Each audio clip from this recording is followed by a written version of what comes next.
So I've given you a few options for weapons that you could choose to pick, you know, for a crap hit the fan type situation, home defense, you know, personal defense, you know, whatever situation you may or may not face. And you might be thinking, all right, well, I've seen all these videos or all these things about, you know, weapons that I could choose from, but how do I pick which weapon is right for me? Is it a handgun? Is it a shotgun? Is it a tactical carbine? Is it a 22? You know, what should I pick? And I think, you know, that comes to, you know, a couple of questions. Is like, where do you live? Do you live out in the country? You know, where you have a few hundred yards that you might want to, you know, defend out to? Do you live in the suburbs where you might have, you know, the furthest distance you might have is 100 yards? You know, maybe I might be pushing it. You know, how do you intend to defend yourself and your family? Are you going to bug in your house? You know, that is this area. You're going to stay in your house and, you know, defend. You know, if anybody tries to get in, you're going to do what you have to do. Are you, you know, what's your situation going to be? I think another situation is, you know, what's your budget? Obviously, if you have an unlimited budget, I'd say go buy 4 tactical carbines, 10,000 rounds of ammo, you know, a couple pistols, a couple shotguns, and stash them everywhere throughout, you know, your area. Have different weapons caches and, you know, food caches and stuff. But I think, you know, just like me, most of us are going to have a limited budget. And I think that if you have a limited budget and you can only buy maybe 1 or 2 weapons, what weapons that I might recommend for that.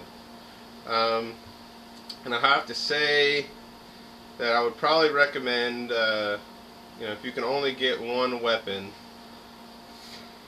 I'd have to say probably get a shotgun, a 12-gauge shotgun like this.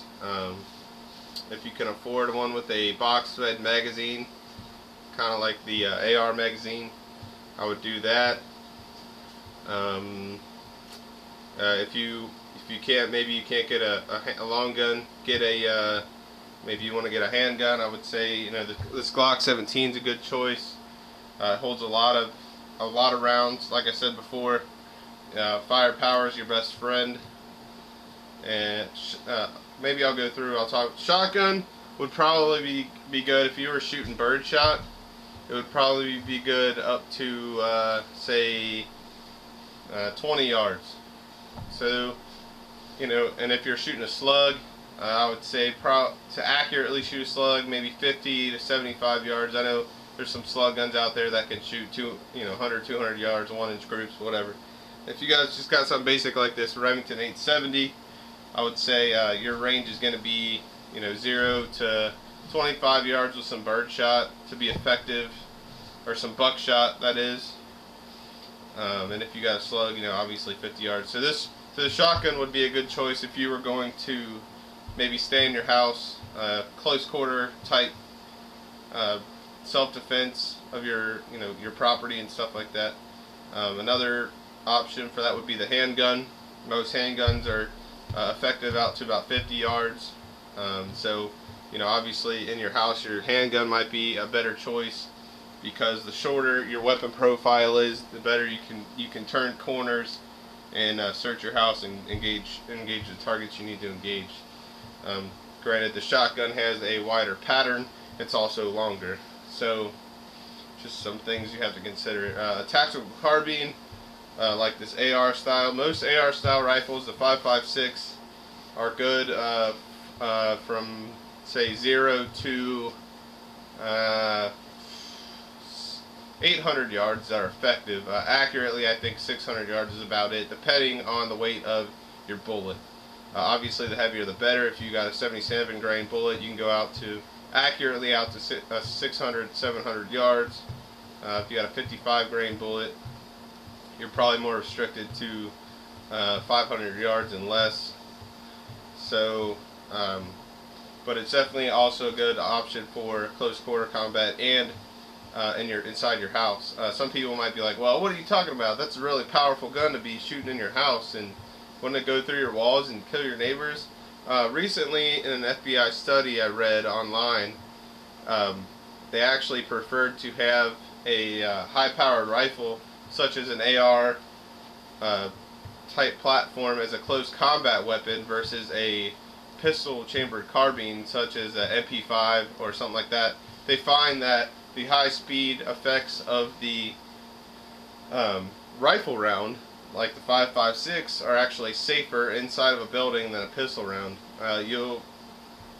Contrary to popular belief, because that's such a high powered round, the 5.56, once it hits something, once it hits anything, it fragments, or it turns into a bunch of pieces, and so it only carries its energy to whatever target it hits first. A pistol round is traveling at a slower speed, and therefore it's going to stay intact through more obstacles.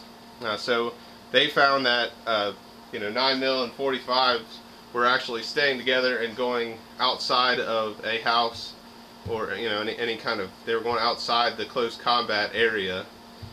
So I think more agencies are turning to the 5.56, and like I said, the 22 I think is all around good rifle.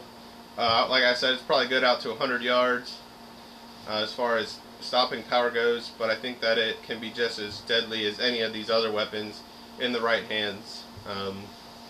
They're cheap. You can find 22s for under $100, and 22 ammo is very cheap as well. So maybe you can only stock 22. If you want a tactical 22, I think they start at about $450. The Ruger 1022 takedown I saw was at like $300. So depending on your budget and what your surroundings are, how your house is designed, if you live in a rural area, that is to say out in the country, or if you live in an urban environment, some of the considerations that you might want to think about. So hopefully that helps you. Thanks for watching.